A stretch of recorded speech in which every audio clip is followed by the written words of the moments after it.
King Josiah reigned for 31 years between the Jubilee years 3315 AM to 3346 AM. His first year, 3315 AM, is situated in the first year of the third week in the 67th Jubilee cycle.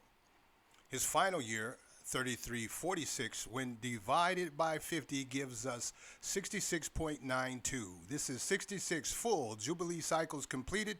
The fractional component is related to the 67th Jubilee cycle. The fraction 0.92 when divided by 2 gives us 0.46. This is the 46th year of the 67th Jubilee cycle. Its alignment is found in the fourth year of the seventh week in the 67th Jubilee cycle.